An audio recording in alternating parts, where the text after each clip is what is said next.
Hey guys, welcome to resource point. आज हम लोग यहाँ पे डिस्कस करने वाले हैं PT 365 जो कि हमारी इकॉनमी की चल रही है।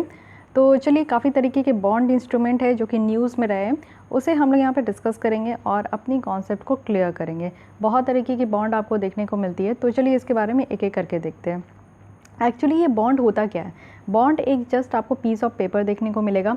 इट मीन्स कि बस सरकार के पास जब पैसे की कमी होती है तो सरकार इस तरीके के बॉन्ड इशू करती है कि लीजिए आप परचेज़ कीजिए और हमको पैसे दीजिए। तो सरकार के पास इससे पैसे आता है, बल्कि इसमें जो फिक्स्ड इंटरेस्ट रेट होता है वो जो है, जितने भी कस्टमर होते हैं जो इस तरीके के बॉन्ड को परचेज़ करते हैं, या फिर आप देखो कि सरकार से ना RBI ही परचेज़ कर लेते हैं। फिर RBI आगे चल के क्या करता है कि बैंकों को इस तरीके से बॉन्ड इशू करता है, फिर बैंक इसे परचेज़ करते हैं, पैसे देते हैं RBI को। तो ये आपका सिस्टम जो है ना बहुत बड़ा है बॉन्ड का, तो ये चलते ही रहता है। तो पहले अब हम लोग समझते हैं एक एक करके सारे बॉन्ड का। यानी कि श्योरिटी बॉन्ड क्या होता है? श्योरिटी भी आपको किसी भी तरीके से श्योर किया जा रहा है, ठीक है। यानी कि श्योरिटी बॉन्ड एक 3 पार्टी एग्रीमेंट है, 3 लोग इसमें इंक्लूड होंगे। सेकंड है कि लीगली बाइंड है, यानी कि श्योरिटी है तो लीगली बाइंड होगा, यानी कि इसमें जो भी रूल्स रेगुलेशन आपको फॉलो करना होगा और एकदम लीगल है कानूनी तौर पे।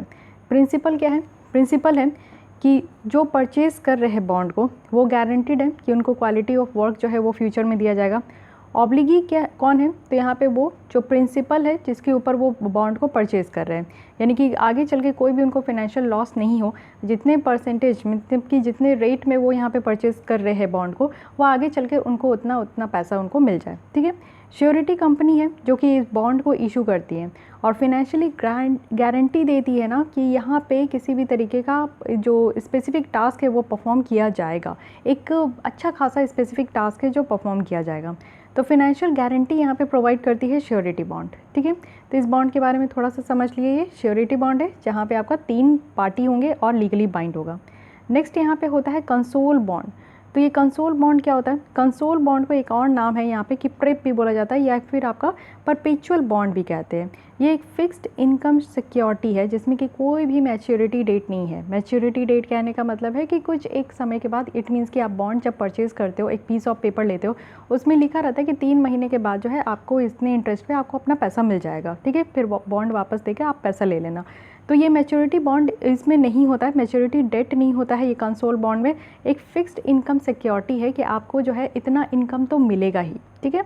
ये सिर्फ टाइप ऑफ बॉन्ड है जो कि आपका एक टाइप ऑफ इक्विटी है, ना कि डेट है। कोई भी कर्ज नहीं है, ये एक आपका एक बॉन्ड है बस, ठीक है। एक मेजर ड्रॉबैक इसके बारे में कहा जाता है, वो ये है कि इसको रिडीम नहीं कर सकते। इट मीन्स कि आप इसको जब मन चाहे जो है ना इसको ख़त्म नहीं कर सकते। मेजर बेनिफिट इसका यही है कि एक steady stream of interest payment जो है वो आपको हमेशा मिलते रहेगा।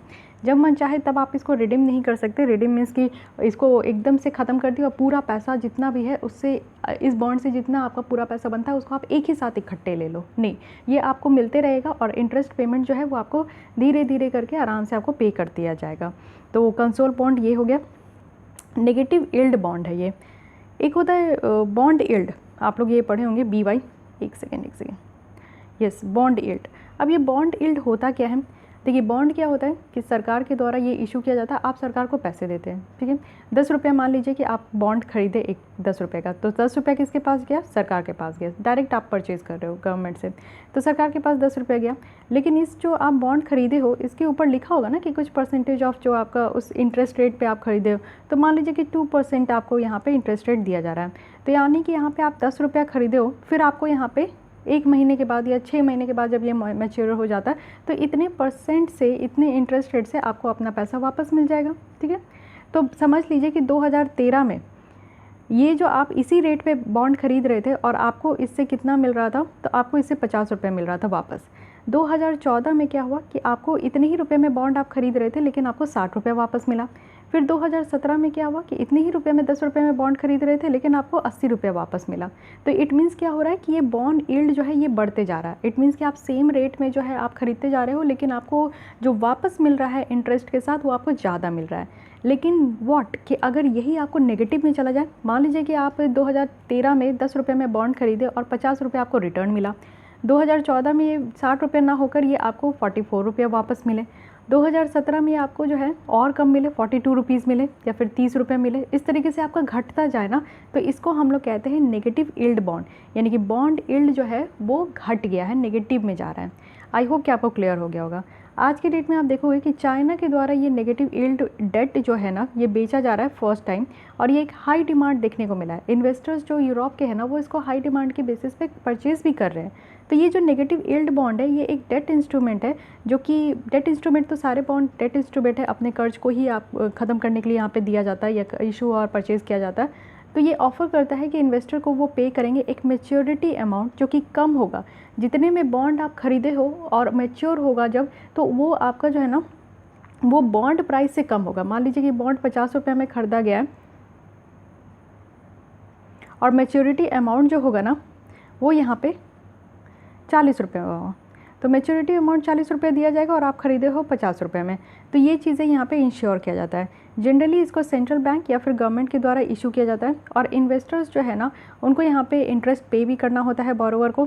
तो ये सारी चीज़ें हो रही है, और नेगेटिव यील्ड बॉन्ड जो है ये इन्वेस्टमेंट को अट्रैक्ट कर रहा है इस समय जब स्ट्रेस और अनसर्टिनिटी का टाइम होता है। जैसे आप देखो पेंडेमिक के टाइम में सारे कंट्रीज़ की इकोनॉमिक ग्रोथ जो है वो डाउन हो गई है, नेगेटिव में हो गई है। तो इस समय जो यहाँ पे बॉन्ड अच्छा खासा काम करता है वो है नेगेटिव यील्ड बॉन्ड। ठीक है, तो स्ट्रेस के समय ही ये इस तरीके का बॉन्ड यहाँ पे आपको इन्वेस्टर्स को देखने को मिलेगा कि वो इसकी डिमांड करते, अदरवाइज़ इस तरीके का बॉन्ड जो है मार्केट में एग्जिस्ट नहीं कर पाता है ज़्यादा टाइम तक। नेक्स्ट है यहाँ पे very important zero coupon bond. तो यहाँ पे ज़ीरो कूपन बॉन्ड की बात करें तो एक कूपन है जिसका पीरियोडिक इंटरेस्ट जो है ना वो यहाँ पे बॉन्ड होल्डर के द्वारा आपको रिसीव होगा, और वो जब time of issuance of bond होगा जब तक वो मैच्योरिटी ना हो जाए। यानी कि ये ज़ीरो कूपन बॉन्ड है। ज़ीरो कूपन मतलब कि यहाँ पे आपको कूपन जो है वो ज़ीरो मिलेगा, लेकिन जब आपका इशुएंस का टाइम आ जाएगा बॉन्ड का, जब मैच्योरिटी हो जाएगा ना, तब यहाँ पे आपको पीरियोडिक इंटरेस्ट जो है वो रिसीव होगा। ज़ीरो कूपन बॉन्ड अगर आप देखोगे तो ये डिस्काउंट में दिया जाता है, ठीक है, कम करके दिया जाता है, और no interest payment is made on such bond, यानी कि इसमें इंटरेस्ट आपको पेमेंट करने की ज़रूरत नहीं है। इंटरेस्ट यहाँ पे पीरियोडिक इंटरेस्ट रिसीव होगा, लेकिन आपको यहाँ पे पेमेंट करने की ज़रूरत नहीं है। सेंटर के द्वारा 5500 करोड़ का यहाँ पे ज़ीरो कूपन बॉन्ड जो है इशू किया गया है, वो भी पंजाब और सिंध बैंक को रिकैपिटलाइज़ करने के लिए। तो ज़ीरो कूपन बॉन्ड यानी कि यहाँ पे कोई इंटरेस्ट पेमेंट नहीं करना होता है, और इसमें जो आपको बॉन्ड इशू किया जाता है वो बहुत डिस्काउंट में किया जाता है। ये 2 पॉइंट याद रखना है। फिर आते हैं सोशल इम्पैक्ट बॉन्ड, यानी कि ऐसा बॉन्ड जो कि सोसाइटी को इम्पैक्ट करे। पिंपरी चिंदवाड म्यूनिसिपल कॉरपोरेशन है जो कि रिसेंटली यहाँ पे MOU साइन किए हैं यहाँ पे UNDP के साथ, यूनाइटेड नेशन डेवलपमेंट प्रोग्राम के साथ। तो यहाँ पे क्या है कि को क्रिएट करना है इंडिया का first SIB social impact bond. अब ये सोशल इम्पैक्ट बॉन्ड है क्या, एक तरीके का कॉन्ट्रैक्ट है पब्लिक सेक्टर्स के साथ या फिर गवर्निंग अथॉरिटी के साथ, जहाँ पे भी अच्छा खासा सोशल आउटकम्स जो है वो पे किया जा सकता है सर्टेन एरियाज़ में। सोशल इम्पैक्ट बॉन्ड अगर हम लोग देखें तो ये आउटकम बेस्ड टारगेट है, यानी कि कितना आउटकम निकल कर आ रहा है। जब यहाँ पे ये कॉन्ट्रैक्ट स्टार्ट हुआ था, मान लीजिए 2016 में स्टार्ट हुआ था, और 2020 में जब इसका आउटकम निकल कर आया तो किस तरीके का आउटकम निकल कर आया, क्या जो सोचे थे वो बेटर तरीके से यहाँ पे प्लान एग्जीक्यूट हो पाया या फिर नहीं हो पाया, तो उस तरीके का ये बॉन्ड होता है। ठीक है, यहाँ पे एक आप समझो कि ये सोसाइटी को डेवलप करने के लिए, साथ ही साथ एक हमारा जो पब्लिक सेक्टर बैंक है उसके साथ कॉन्ट्रैक्ट कर सकते हैं या फिर गवर्निंग अथॉरिटी के साथ कॉन्ट्रैक्ट कर सकते हैं, और जिस तरीके का आउटकम आता है उसे हम लोग यहाँ पे जज करते हैं। अब नेक्स्ट आते हैं, सब तो एक साइड हो गया और ये एक साइड है, यानी कि Bharat bond exchange traded fund, very very important. Bharat bond exchange trading fund जो है ये एक एक्सचेंज ट्रेडेड फंड है, जो कि AAA जो रेटेड बॉन्ड होता है ना उसके अंदर ये इन्वेस्ट किया जाता है, जो पब्लिक सेक्टर कंपनीज़ होती है, और फिक्स्ड मैच्योरिटी पीरियड के साथ। AAA रेटेड बॉन्ड जो पब्लिक सेक्टर्स कंपनीज़ की होती है ना वो बहुत ही अच्छी क्वालिटी की बॉन्ड होती है। क्वालिटी कहने का मतलब है कि हाँ, यहाँ पे आपको बॉन्ड जो है बहुत ही बेहतर तरीके के देखने को मिलेगा, और एक फिक्स्ड मैच्योरिटी पीरियड होता है। एक्सचेंज ट्रेडेड फंड जो है एक सिक्योरिटी है जो कि आप देखोगे इंडेक्स में ट्रैक किया जाता है, कमोडिटी में या फिर बास्केट ऑफ एसेट में, जैसे कि आपका इंडेक्स फंड हो गया। लेकिन इसको जब हम लोग ट्रेड करते, व्यापार करते हैं, तो स्टॉक के जैसा व्यापार करते हैं, ठीक है, शेयर मार्केट में। फंड जो भी यहाँ पे रेज़ किया जाता है, इससे क्या होता है कि जो बोरोविंग प्लान है ना किसी भी PSE PSB का, पब्लिक सेक्टर बैंक का, तो इन सब के बोरोविंग प्लान को और ज़्यादा स्मूथ किया जाता है। अब हमारे यहाँ ये न्यूज़ में इसलिए है क्योंकि हमारे यहाँ भारत 22 ETF आया है। भारत 22 ETF आप देखोगे तो ये इन्वेस्ट्स है 22 कंपनीज़ में ये इन्वेस्ट किया गया है, जिसमें से हमारा 19 जो है वो पब्लिक सेक्टर में है और 3 जो है वो प्राइवेट सेक्टर में है। 5 लार्जेस्ट कंपनी अगर हम लोग देखें तो L&T है जिसमें कि 16% तक इन्वेस्ट किया गया है, ITC है, SBI है, एक्सिस बैंक है, NTPC है। ये जो इंडेक्स है इसमें सेक्टोरल कैप लगाया गया है 20% का और सिंगल स्टॉक कैप है जो कि 15% का है। ठीक है, तो एक सिंगल कैप है और एक सेक्टोरल कैप है जो कि ये आप देख सकते हो कि कितना कितना कैप लगाया गया। इट मीन्स कि इससे ज़्यादा जो है ना यहाँ पे आपका इशू नहीं करना है, ये बॉन्ड में आपका जो है इन्वेस्ट नहीं करना है। तो ETF आप देख सकते हो, भारत ETF है, तो ये याद रखना है, ये हमारा जो है फर्स्ट एक्सचेंज ट्रेडेड फंड है जो कि 22 कंपनीज़ में हम लोग इसको इन्वेस्ट कर चुके हैं। तो ये इतनी बातें हो गई। अब कुछ और भी की टर्म्स हैं जो कि इकॉनमी में, इसे हम लोग देख लेते हैं। एक तो है क्वालिफाइड इंस्टीट्यूशनल प्लेसमेंट, यानी कि क्वालिफाइड है और इंस्टीट्यूशनल प्लेसमेंट है। एक्चुअली ये कैपिटल रेजिंग टूल है, पैसा ये कमाने का एक ज़रिया है जहाँ पे लिस्टेड कंपनी जो है ना इक्विटी शेयर को इशू कर सकते हैं, चाहे वो फुल्ली कन्वर्टेबल हो या पार्टली कन्वर्टेबल हो। कहने का मतलब है कि जो शेयर है ना वो पूरी तरीके से कन्वर्ट हो जाए या फिर आधा आधा कन्वर्ट हो, या फिर कोई भी सिक्योरिटी हो वारंट के अलावा जो कि कन्वर्टेबल हो सके शेयर में। अगर हम लोग देखें कि कोई भी सिर्फ यहाँ पे इंस्टीट्यूशन और क्वालिफाइड जो इंस्टीट्यूशनल बायर्स है वो यहाँ पे इसमें आपका जो है क्वालिफाइड इंस्टीट्यूशनल प्लेसमेंट में पार्टिसिपेट कर सकते हैं। इट मीन्स कि ऐसे इंस्टीट्यूशन पार्टिसिपेट कर सकते हैं जो कि उनका एक रेपुटेशन है और क्वालिफाइड वाले हैं। फाइन, तो ये सब जो है पैसा आपका कैपिटल रेजिंग है, तो ठीक है, पैसा कमाने का ज़रिया है। नेक्स्ट आते हैं पी नोट्स, पार्टिसिपेटरी नोट। इसमें 2020 में भी क्वेश्चन पूछा गया था। एक्चुअली पी नोट क्या है? पी नोट जो है ओवरसीज़ डेरिवेटिव इंस्ट्रूमेंट है जो कि इन्वेस्टर्स के द्वारा इसको ज़रूरत होता है अगर वो इंडिया के सिक्योरिटीज़ में इन्वेस्ट करना चाहते हैं। जैसे यूरोप का कोई इन्वेस्टर्स है और हमारे इंडिया के सिक्योरिटीज़ में वो इन्वेस्ट करना चाहते हैं तो वो पी नोट यहाँ पे ले सकते हैं। और साथ ही साथ यहाँ पे क्या है ना कि इशू किया जाता है इसको रजिस्टर्ड पोर्टफोलियो, जो फॉरेन पोर्टफोलियो इन्वेस्टर्स है उनके द्वारा ही ये इशू किया जा सकता है। साथ ही साथ जो है यहाँ पे आपका रजिस्टर्ड होना चाहिए सेबी के साथ, security and exchange board of India. ये इंस्ट्रूमेंट जो है काफ़ी पॉपुलैरिटी ये गेन कर रहा है क्योंकि यहाँ पे फॉर्मेलिटीज़ सब आपको अवॉइड होते हुए दिखेगा, यानी कि रजिस्टर करना या फिर कोई भी तरीके का यहाँ पे फॉर्मेलिटी प्रोवाइड करना, तो ये सारी चीज़ों को यहाँ पे अवॉइड किया जाता है। तो मिला जुला के 2-3 बातें आपको याद रखना है पी नोट के बारे में कि पी नोट यहाँ पे जो मेनली है ये आपका रजिस्टर्ड होना चाहिए सेबी के साथ। इसको जो इशू किया जाता है वो रजिस्टर्ड यहाँ पे आपका FPI है, यानी कि फॉरेन पोर्टफोलियो इन्वेस्टर्स। ये वैसे इन्वेस्टर्स होते हैं जो कि किसी पर्टिकुलर सेक्टर में आपका आके इन्वेस्ट करते हैं मेनली इस तरीके से। और अगर फॉरेन के कोई इन्वेस्टर्स है वो इंडियन सिक्योरिटीज़ में इन्वेस्ट करना चाहते हैं तो वो यहाँ पे पी नोट इशू कर सकते हैं। तो अब नेक्स्ट टॉपिक देखें जो कि है DSIS। तो ये है क्या? Domestic systematically important insurance. तो अगर हम लोग देखें IRDAI है जिसका फुल फॉर्म है insurance regulatory and development authority of India. इनके द्वारा आइडेंटिफाई किया गया है कि LIC और जो GIC है यानी कि life insurance corporation of India और general insurance corporation of India, साथ ही साथ जो न्यू इंडिया एश्योरेंस कॉर्पोरेशन है, इसको DSIS के कैटेगरी में डाले, वो भी 2020 और 2021 के लिए। जैसे कि आप DSIP भी देखते थे जो कि पब्लिक सेक्टर बैंक के लिए था, सिस्टमेटिकली इम्पॉर्टेंट बैंक था, उसी तरीके से अब इंश्योरर को भी सिस्टमेटिकली इम्पॉर्टेंट इंश्योरर लाया गया है।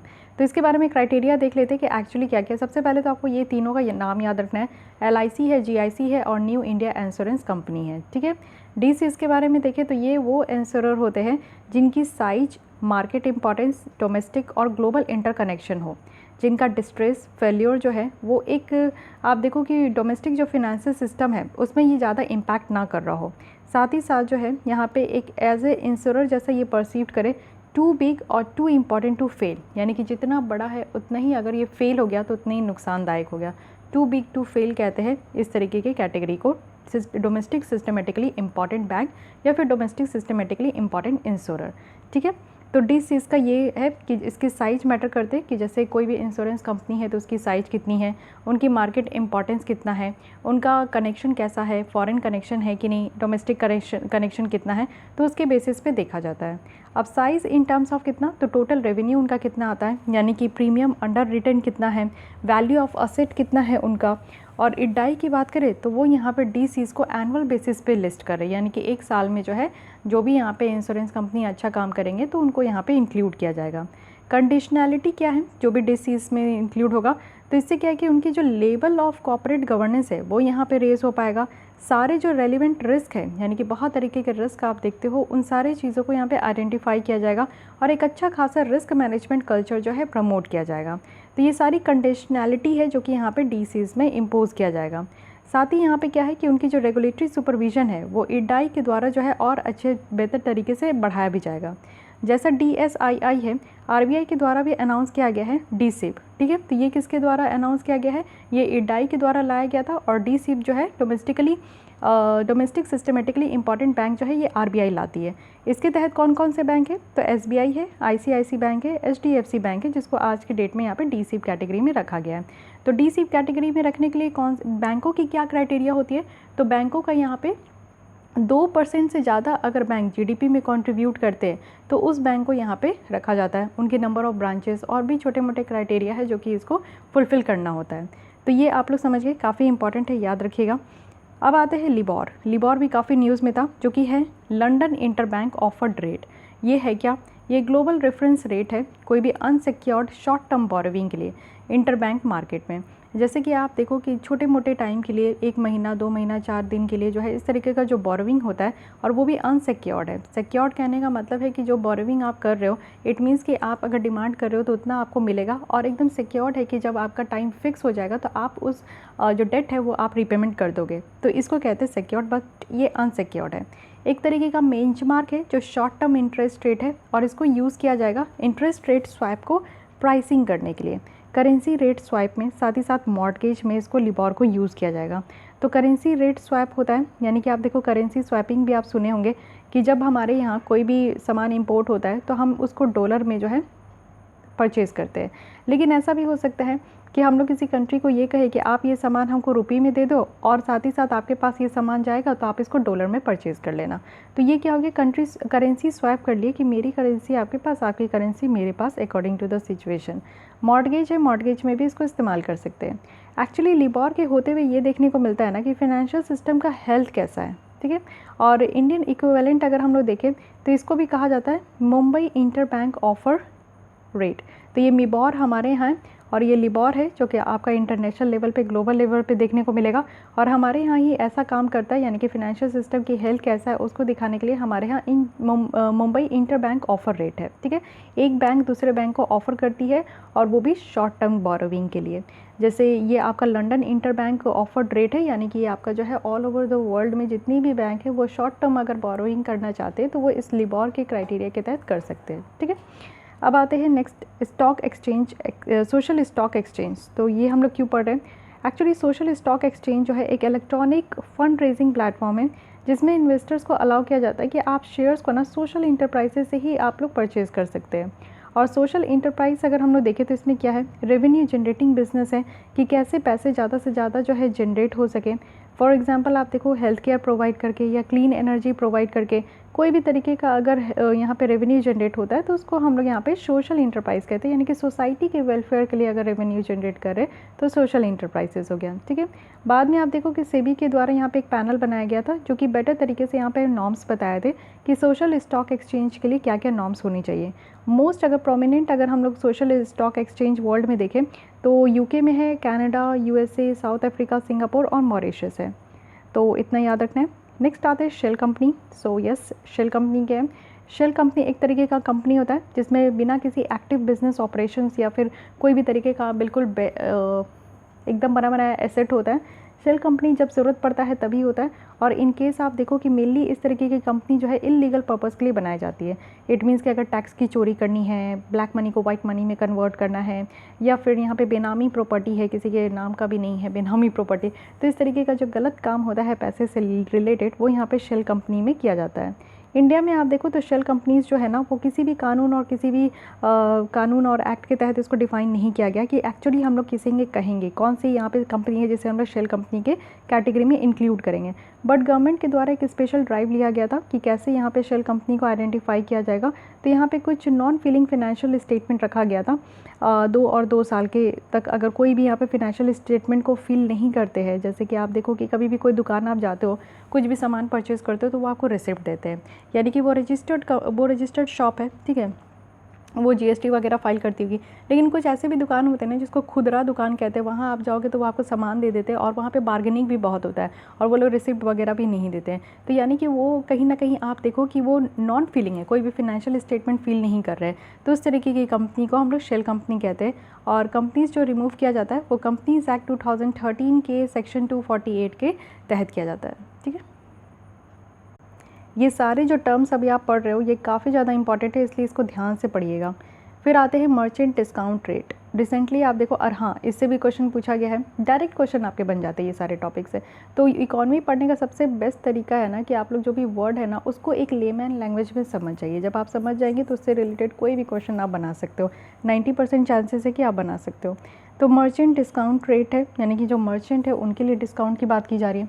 तो रिसेंटली आप देखो कि डिजिटल पेमेंट फर्म्स जो है वो डिमांड कर रहे थे कि रीइंबर्समेंट हो, जो मर्चेंट डिस्काउंट रेट है वो भी ट्रांजैक्शन के ऊपर और स्पेशली जो यूपीआई या फिर रुपे कार्ड नेटवर्क में, यानी कि इसको हटाने की बात की जा रही थी।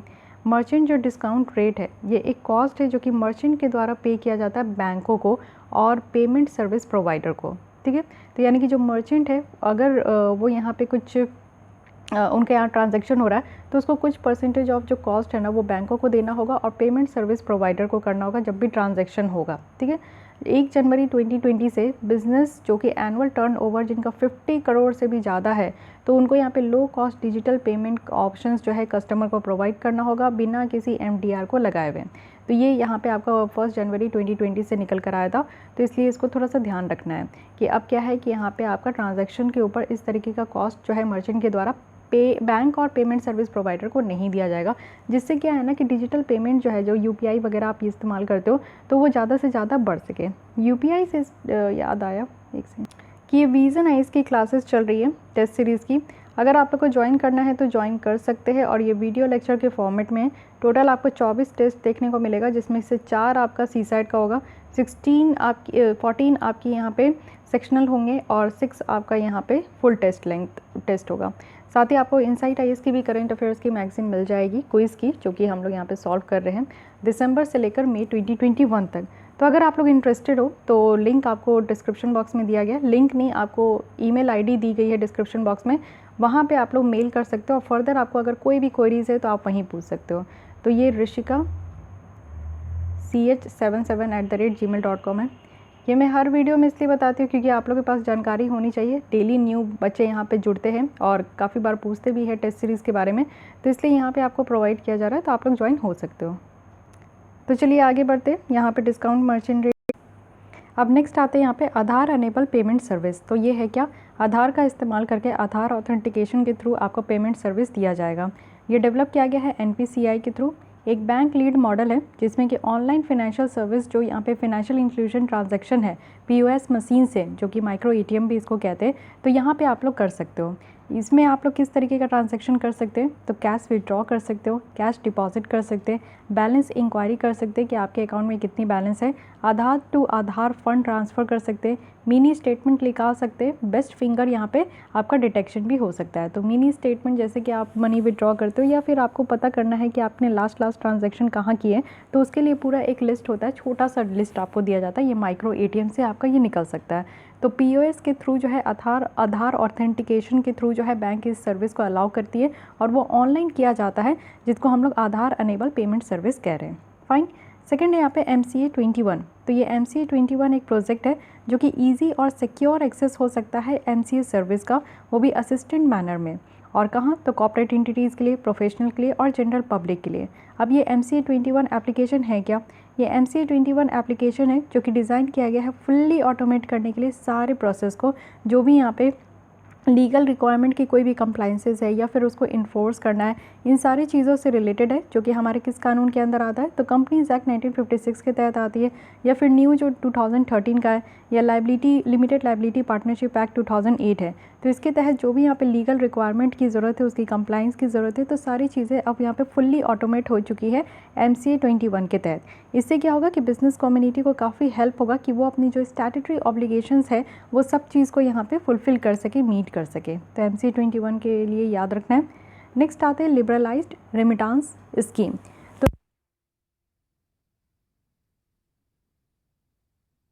बाहर कंट्री में जाकर जॉब कर रहे हैं, अर्न कर रहे हैं, तो वहाँ से कुछ मनी अगर वो अपने घर वाले को इंडिया में वापस भेज रहे हैं तो उसे हम लोग रेमिटांस कहते हैं।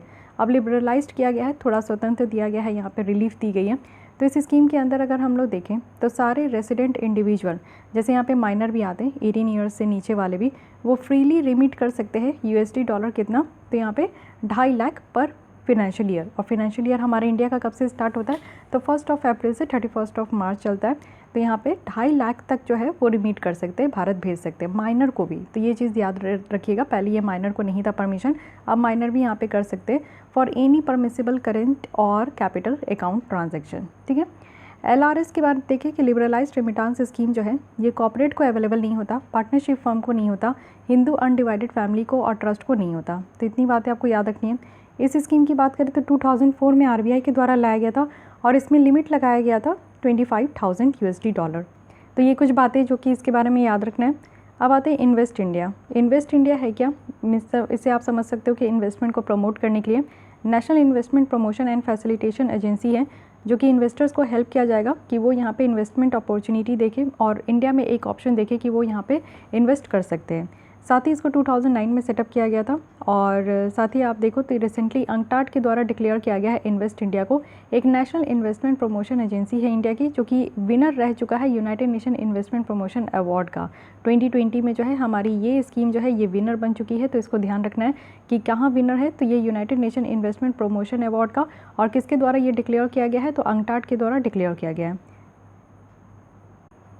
नेक्स्ट आते हैं वेदर सेंसिटिव इंडाइसेस। तो इंडिया में आप देखो कि ये फर्स्ट बार है जो कि national commodity and derivative exchange जो है उनके द्वारा यहाँ पे 2 वेदर सेंसिटिव इंडाइसेस लॉन्च किया गया है। 2 इंडाइसेस क्या क्या है, पहला है कि इंडियन मानसून इंडेक्स है, यानी कि मानसून टाइम में कितना ज़्यादा जो है हमारे यहाँ जो भी कमोडिटीज़ है उसका यहाँ पे देखा जाएगा। साथ ही साथ इंडियन रेन इंडेक्स है, ठीक है, मंथली यहाँ पे देखा जाएगा। साथ ही साथ ये जो दोनों इंडाइसेस है ये हमारे सिस्टमेटिक जो रेनफॉल मूवमेंट है इंडिया में, हमारे कंट्री में, उसको यहाँ पे देखा जाएगा। ठीक है, साथ ही साथ रेनफॉल डेटा को कलेक्ट करके। तो ये चीज़ें याद रखनी कि वेदर सेंसिटिव इंडाइसेस है, यानी कि ये रेनफॉल पैटर्न को हमारे यहाँ देखेंगे। तो 2 तरीके का इंडाइसेस में इसको डिवाइड किया गया है, एक तो है मानसून इंडेक्स और दूसरा है इंडियन रेन इंडेक्स।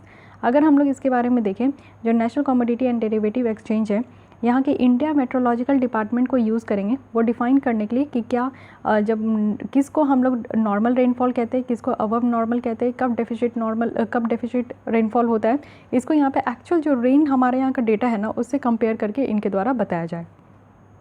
तो हल्का फुल्का ध्यान रखना है। नेक्स्ट आते हैं सीरियस फ्रॉड इन्वेस्टिगेशन ऑफिस। तो सीरियस फ्रॉड इन्वेस्टिगेशन ऑफिस है, यानी कि जितने भी सीरियस तरीके के फ्रॉड हो रहे हैं उसको इन्वेस्टिगेट करने के लिए अलग से ऑफिस है। ये मल्टी डिसिप्लिनरी ऑर्गेनाइजेशन है जो कि कॉर्पोरेट अफेयर्स मिनिस्टर के अंदर काम करते हैं और डिटेक्ट करते हैं कि कौन यहाँ पे वाइट कॉलर जो क्राइम है, फ्रॉड है, उसकी प्रोसिक्यूशन को, उसके रिकमेंडिंग को यहाँ पे देखते हैं। वाइट कॉलर क्राइम क्या होता है, ये नॉन वायलेंट क्राइम होता है जो कि यहाँ पे फाइनेंशियल गेन के लिए आपका कमिट किया जाता है, यानी कि आपसे ये रैंसम मांग सकते हैं, फिरौती मांग सकते हैं, सिर्फ पैसे के लिए जो इस तरीके का काम किया जाता है। जैसे आप देखो किडनैपिंग वगैरह, और आज के डेट में तो आप देख सकते हो कि सेक्स टॉर्शन बहुत ज़्यादा बढ़ते जा रहा है।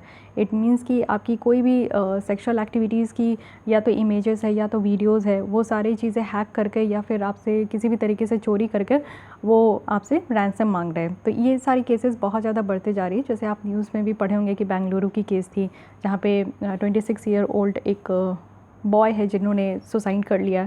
तो ये सारे केसेस बढ़ते जा रहे हैं। तो फिनेंशियल गेन के लिए अगर कोई भी यहाँ पे नॉन वायलेंट क्राइम हो रहा है तो उसको यहाँ पे इन्वेस्टिगेट कौन करेगा, तो सीरियस फ्रॉड इन्वेस्टिगेशन ऑफिस है। इसको सेटअप किया गया है नरेश चंद्र कमेटी के रिकमेंडेशन पे, तो ये भी ध्यान रखना है। स्टैट्यूटरी बॉडी है ये, जो कि कंपनीज एक्ट 2013 के तहत इसको बनाया गया है। तो ये भी याद रखना है क्योंकि काफ़ी आज के डेट में आप देखो कि बहुत ज़्यादा इस तरीके का क्राइम हो रहा है। जैसे आप देखो कि आपकी डेस्कटॉप को भी लॉक कर दिया गया है, रैंसम वेयर जैसी थ्रेट आपकी चल रही है कि फिरौती मांगते हैं तब आपके सिस्टम को अनलॉक किया जाता है। तो इसलिए इस तरीके के ऑफिस को ध्यान रखिएगा। नेक्स्ट आते हैं ओपन क्रेडिट अनेबलमेंट नेटवर्क। तो ये एक न्यू क्रेडिट प्रोटोकॉल इंफ्रास्ट्रक्चर है जो कि यहाँ पे लेंडिंग को डेमोक्रेटाइज करने के लिए है कि बेटर तरीके से लोगों को लोन दिया जा सके। जो स्मॉलर बोरोवर है उनको यहाँ पे छोटे छोटे जो भी जितने भी रकम है उनको वो मिल सके। और इससे क्या होगा कि यहाँ पे ये कॉमन लैंग्वेज जैसा काम करेंगे, लेंडर्स और मार्केट प्लेस को कनेक्ट करेंगे। और इसको जो डेवलप किया जा रहा है ये टेक्नोलॉजी थिंक टैंक जो आई स्पिरिट है उनके द्वारा इसको डेवलप किया जा रहा है। तो ये कुछ यहाँ पे वर्ड्स है जो कि आपको पता होना चाहिए, इकॉनमी से रिलेटेड है। अब यहाँ पे नेक्स्ट हम लोग स्टार्ट करेंगे एक्सटर्नल सेक्टर। तो आज के लिए इतना ही रखते हैं, नेक्स्ट हम लोग कल एक्सटर्नल सेक्टर के साथ मिलते हैं। तो करते हैं हम लोग कल से ही स्टार्ट इस टॉपिक को। एक्सटर्नल सेक्टर है जिसमें कि हम लोग इंडियाज़ की ट्रेडिंग रीजियम देखेंगे, काफ़ी इंपॉर्टेंट है, इससे भी क्वेश्चन बनते हैं। एक्सटर्नल सेक्टर से एक क्वेश्चन आपके बनते ही है। तो PT 365 इकॉनमी के साथ साथ आपका इन्वायरमेंट का भी लेसन चलते रहेगा, क्योंकि कल एक लेसन आ चुका है, तो मेक श्योर कि आप लोग देख लियो। नहीं देखे हो तो यहाँ पे आई बटन पे क्लिक करके ज़रूर देख लीजिएगा, काफ़ी इंपॉर्टेंट है। आप लोग सारे सब्जेक्ट पे बैलेंस बनाकर चलिए, क्योंकि PT 365 इकॉनमी बहुत लंबी चलती है, इसमें आपके बहुत सारे टॉपिक्स होते हैं। लेकिन और भी जो सब्जेक्ट है जैसे इन्वायरमेंट है, उसके बाद सोशल इश्यूज़ भी आ चुके हैं, साइंस एंड टेक है, ये सब में उतना टाइम नहीं लगेगा। जैसे पॉलिटी आपकी कंप्लीट हो गई, वैसे ये सब भी कंप्लीट हो जाएंगे। तो इसलिए मैं साथ ही साथ उसको भी स्टार्ट कर दी हूँ, तो एक एक करके आपको लेसन मिलते रहेगा, तो उस हिसाब से आप लोग एंजॉय कर सकते हैं। बाकी कोई भी डाउट, कोई सजेशन रहती है तो आप लोग कमेंट कर सकते हो। और लेसन अच्छा लगता है तो लाइक कीजिए, दोस्तों को साथ भी शेयर कीजिए। और कोई भी टॉपिक पे डाउट होता है तो वो आप कमेंट कर सकते हैं, मैं वहाँ पे भी आपको क्लियर करने का कोशिश करूँगी। और साथ ही आप लोग को अगर टेस्ट सीरीज़ ज्वाइन करना है तो आप लोग डिस्क्रिप्शन बॉक्स में देख सकते हो, ऑल्टरनेट चैनल का भी लिंक आपको मिल जाएगा, वहाँ पे बस आप ज्वाइन हो लीजिए। इन केस कि अगर चैनल किसी भी तरीके से हैक हो जाए या फिर स्टक डाउन हो जाए तो हमारे पास बैकअप हो, हम लोग वहाँ पे पूरी लेसन मैं 2 दिन के अंदर आपको प्रोवाइड कर दूँगी, तो आप लोग को किसी भी तरीके से रिवीजन वगैरह नहीं छूटनी चाहिए। ओके, और साथ ही साथ आप लोग को मेल ID मिला है, तो वहाँ पे भी आप लोग अगर टेस्ट के बारे में कुछ इंक्वायरी करना चाहते हैं या ज्वाइन करना चाहते हैं तो आप लोग कर सकते हो। मिलते हैं कल हम लोग इसी टाइम पे इसी लेसन के साथ। तो आज के लिए बस इतना ही, थैंक यू।